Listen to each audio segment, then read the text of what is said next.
बच्चों, क्लास 6 की साइंस की क्लास में आप सभी का एक बार फिर से स्वागत है। बच्चों, हम पढ़ रहे थे इकाई 7 जीवों में अनुकूलन।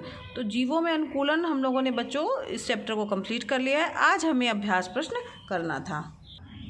यहाँ ध्यान दीजिए बच्चों, जो जो चीज़ें हम लोगों ने इस चैप्टर में पढ़ी है तो उनको हम एक बार रिवाइज कर लेते हैं, या हमने क्या सीखा इसको हम एक बार देख लेते हैं।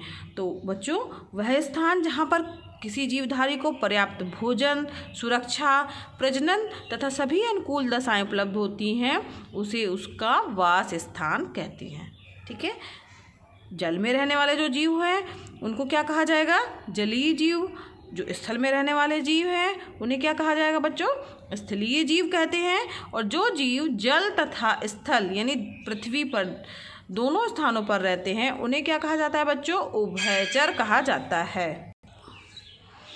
आकृति, आकार, रंग रूप, संरचना तथा आवास संबंधी लक्षणों में ऐसा परिवर्तन जो जीवों को विशेष पर्यावरण में सफलतापूर्वक जीवित रहने में सहायक होता है क्या कहलाता है बच्चों? अनुकूलन कहलाता है। साथ ही अब अनुकूलन के बारे में हम लोगों ने जीवों में क्या अनुकूलन है और जो जलीय जीव हैं उनमें क्या अनुकूलन है, स्थलीय जीव हैं उनमें क्या अनुकूलन है, और उस सब के बारे में हम लोगों ने पढ़ा था। तो मछली के शरीर पर जो स्थित जलरोधी सल्क होते हैं, जलक्लोम होते हैं, और उनका धारा रेखित शरीर जो है वो जलीय जीवन के लिए अनुकूलन है। ऊँट में जल संचय करने की क्षमता, उनकी खुरदुरी त्वचा, लंबे पैर, गद्देदार तलुए जो हैं वो उन्हें रेगिस्तान में चलने के लिए, रहने के लिए अनुकूलित करते हैं। और पक्षी जो होते हैं उसमें बच्चों अग्रपाद जो होते हैं वो उनके कन्वर्ट हो जाते हैं पंख में। तो पक्षियों के पंख होते हैं। पंख जो है सबके नहीं होते हैं, जानवरों में पंख नहीं होते हैं, पक्षियों में होते हैं, क्योंकि उनके जो आगे के पाद यानी आगे के पैर होते हैं वो पंख में बदल जाते हैं। पंखों में इसके कारण वो उड़ सकते हैं। और साथ ही बच्चों उनकी जो हड्डियां होती हैं वो कैसी होती हैं? खोखली होती हैं और उनमें हवा भरी होती है। और वायु के कोष जो होता है वो सब उनको उड़ने में सहायता करते हैं। तो अब हम चलते हैं अपने अभ्यास प्रश्नों की ओर। इसका बच्चों पहला प्रश्न है, सही विकल्प छांट करके अपनी अभ्यास पुस्तिका में लिखिए। तो इनको ये वैकल्पिक प्रश्न दिए हुए हैं, 4 विकल्प दिए हैं, कोई एक विकल्प सही है और उसको अपनी कॉपी में आपको लिखना है। तो प्रश्न है पहला, का मेढक रहता है?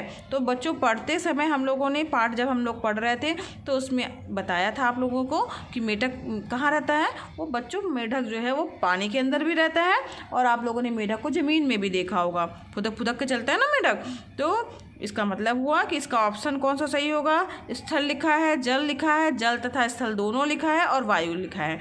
तो इसका ऑप्शन 3 सही होगा, क्योंकि वो मेढक जो है जल और पृथ्वी दोनों जगह पर रहता है। समझ में आया बच्चों? फिर अगला है, मछली सांस लेती है। तो मछली जो है वो किसके माध्यम से सांस लेती है? पढ़ते समय जो है जब मछली वाला हम लोग पढ़ रहे थे तब उस पर हम लोगों ने चर्चा की थी। यहाँ पर देखिए 4 ऑप्शन है, गिल्स द्वारा, त्वचा द्वारा, फेफड़े द्वारा और पंखों के द्वारा। तो मछली जो है वो गिल्स के द्वारा जो है वो सांस लेती है। ये देखिए जब हम लोगों ने पढ़ा था तो इसमें लिखा था कि जलीय जंतु मछली के शरीर पर जलरोधी सल्क पाए जाते हैं, इनमें श्वसन के लिए विशेष रचनाएं जैसे गिल। ठीक है। तो इसका मतलब क्या हुआ कि गिल्स के द्वारा जो है वो सांस लेती हैं मछलियाँ। इसके बाद है बच्चों, गा ऊँट के कुबड़ में संचित होता है। तो जो ऊँट का पीठ जो है उसका देखा होगा ना आपने, उसका जो कुबड़ निकला रहता है, ऊंची सी पीठ होती है ना, तो उसमें क्या संचित रहेगा? वसा, प्रोटीन, कार्बोहाइड्रेट, खनिज लवण। तो यहाँ पर देखिए बच्चों, वसा जो है वो ऊँट के कुबड़ में रहता है, संचित रहता है, ताकि जो है वो उसको भोजन के रूप में, अगर उन्हें कई दिनों तक भोजन नहीं मिले तो वो उस भोजन का उपयोग कर सकें। ठीक। तो वसा होगा तो वो अपने उसको कन्वर्ट कर लेगा भोजन में, तो उससे अपनी एनर्जी प्राप्त करता रहेगा। अगला है, नागफनी का पौधा है, जलीय उपरिरोही, मरुस्थलीय, आरोही। तो नागफनी बच्चों आपको पता है कि मरुस्थल में यानी रेगिस्तान में पाया जाता है ना। वहाँ के पौधे, नागफनी का पौधा आप लोगों ने कभी देखा है? उसके पौधे जो होते हैं, उसका जो तना होता है वो काफ़ी मोटा सा होता है और उसमें कांटे निकले होते हैं। तो नागफनी का पौधा जो है, क्योंकि कांटे निकले रहते हैं तो उसके तने में ही सारा पानी जो है और खाना संचित रहता है, और जो पत्तियाँ रहती हैं वो नुकीले जो है कांटों में कन्वर्ट हो जाती हैं ताकि वाष्पोत्सर्जन की क्रिया ना हो। तो इसका उत्तर कौन सा सही होगा? मरुस्थलीय, सेकंड वाला ऑप्शन सही होगा इसका। नागफनी का पौधा है मरुस्थलीय। मरुस्थलीय से क्या तात्पर्य है बच्चों? रेगिस्तान वाला जहाँ पे होता है उसको कहा जाता है मरुस्थल। अगला है बच्चों, जलीय वातावरण में पाए जाने वाला पौधा है, यानी पानी में कौन सा जो है पौधा पाया जाता है? मटर, आलू, सिंघाड़ा, मक्का। तो आप बताइए। तो इस समय जो है वो सिंघाड़ा का जो आपने देखा होगा वो पानी में उगता है। तो मटर, आलू, मक्का ये सब कहाँ? ज़मीन में, पृथ्वी में होते हैं, जबकि सिंघाड़ा जो है वो पानी में पैदा होता है। तो इसका ऑप्शन कौन सा सही होगा? सेकंड ऑप्शन होगा सिंघाड़ा। ठीक है, आगे बढ़ते हैं। दूसरा प्रश्न है, रिक्त स्थानों की पूर्ति कीजिए, यानी आपको फिल इन द ब्लैंक्स भरने हैं। तो पहला है इसमें बच्चों, मेढक का है, मेढक पानी में श्वसन ब्लैंक के द्वारा करता है। तो मेढक बच्चों जो पानी में रहता है तो वो पानी में त्वचा के द्वारा श्वसन करता है। ठीक है, और जब बाहर रहता है तो उसके फेफड़े रहते हैं, उसके द्वारा श्वसन करता है। जब लेकिन पानी के अंदर रहता है तो त्वचा के द्वारा श्वसन करता है। ठीक है, समझ में आया बच्चों? फिर इसके बाद है, नागफनी एक वातावरण का पौधा है। तो कैसे वातावरण का है? मरुस्थलीय, मरुस्थलीय। ठीक है, मरुस्थलीय वातावरण का पौधा है। ठीक, गा है बच्चों इसका, अल्प विकसित जड़ें तथा वायु मृदुतक पौधों में पाया जाता है। तो किसकी जड़ें अल्प विकसित होती हैं और वायु मृदुतक होती हैं? तो जिसमें हवा रहती है तो वो ऐसी जड़ें जो होती हैं जो पानी में तैर सकती हैं ना, पानी में तैर सकती हैं, यानी ऐसे पौधों को क्या कहा जाएगा? जलीय पौधे। तो जलीय पौधों में पाया जाता है। ठीक है, आलू एक भूमिगत है। तो पढ़ते समय बच्चों इसको बताया गया था कि आलू क्या है? एक कौन सा पार्ट है पौधे का? तना। तना, ठीक है, एक भूमिगत क्या है? तना है। पक्षियों की हड्डियां होती हैं। तो आपको पता है पक्षियों की हड्डियों में हवा भरी होती है, यानी पक्षियों की हड्डियां कैसी होती हैं? खोखली होती हैं। तो इसका उत्तर क्या होगा? खोखली। ठीक है, पक्षियों की हड्डियां खोखली होती हैं। ठीक, अब इसके बाद है तीसरा, निम्नलिखित कथनों में सही कथन के आगे सही और गलत के आगे गलत का निशान लगाना है आपको। सही गलत यानी आपको बताना है। इसका का है बच्चों? मरुस्थलीय पौधे कोमल तथा कमजोर तने वाले होते हैं। तो आपने देखा है उन पौधों को, मरुस्थलीय पौधे, क्या उनका तना कमजोर होता है, कोमल होते हैं? तो बिल्कुल नहीं बच्चों, मरुस्थलीय जो पौधे होते हैं उनका तना जो है वो सबसे मजबूत होता है और उसी में जो है वो मोटा होता है और उसमें पत्तियां नहीं होती हैं, कांटे होते हैं। तो इसका मतलब है कि ये हमारा उत्तर क्या है? गलत है। यहाँ गलत का निशान लगेगा।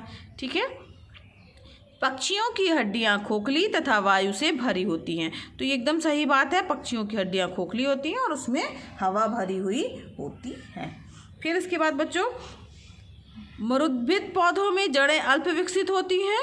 तो ये जो है मरुद्भिद पौधे मतलब हुआ जो ज़मीन में रहने वाले हैं। तो इसका मतलब ये हुआ कि ये ऐसा नहीं होता, इनकी जड़ें अल्प विकसित नहीं होती, बल्कि किसकी होती हैं? जो जलीय पौधे होते हैं उनकी जड़ें अल्प विकसित होती हैं। तो ये हमारा क्या हो जाएगा? गलत है।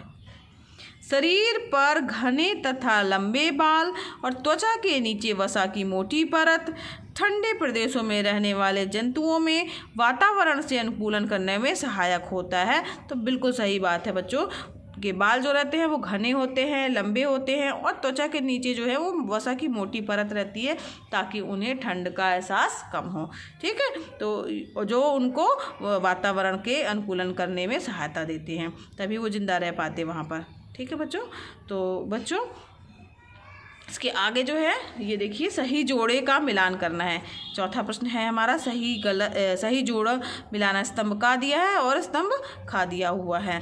तो इसमें बच्चों दिया है का वायुकोश। वायुकोश यानी हुआ कि वायु के कोश किस में पाए जाते हैं, तो पक्षियों में जो है वायु कोश पाए जाते हैं। तो यहाँ पर पक्षी जो है, यहाँ पे का जो है इसका ऑप्शन क्या हो जाएगा, का।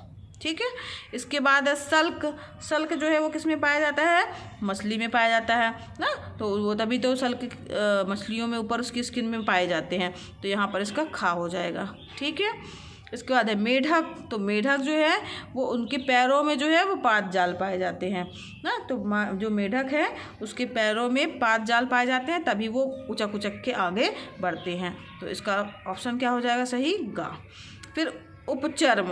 उपचर्म जो है और दिया हुआ है चिड़िया। तो चिड़िया तो है पंख जो है इसमें होते हैं, चिड़िया के पंख होते हैं ना, तो यहाँ पर अंगा वाला ये हो जाएगा और बचा उपचर्म, तो ये हो जाएगा हमारा घा।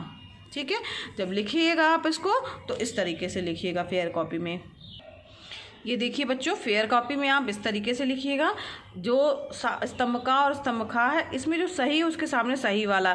का वायु कोश है तो पक्षी में, सल्क जो है वो मछली में होते हैं, मेढक के जो पैरों में 5 जाल पाया जाता है, उपचर्म जो है वो क्या है, एक जलकुंभी है, और चिड़िया के क्या होते हैं, पंख होते हैं। तो उसके सामने, और ये ऑप्शन जो है आपको वही लिखने हैं जो किताब में दिए हुए हैं, जिस नंबर पे जो दिया है वही ऑप्शन लिखने हैं। ये का खा गा घा अंगा हो गया, और ये सही हम लोगों ने क्रम कर दिया है इनका, जो साथ में सही वाला था। इस तरीके से आप अपनी फेयर कॉपी में लिखिएगा। ठीक है बच्चों। तो बच्चों आज की वीडियो क्लास के लिए बस इतना ही। इसके आगे के प्रश्न जो हैं हम नेक्स्ट वीडियो क्लास में पढ़ेंगे। और बच्चों अगर पढ़ाना समझ में आ रहा हो, पसंद आ रहा हो, तो वीडियो को ज़रूर लाइक कीजिएगा।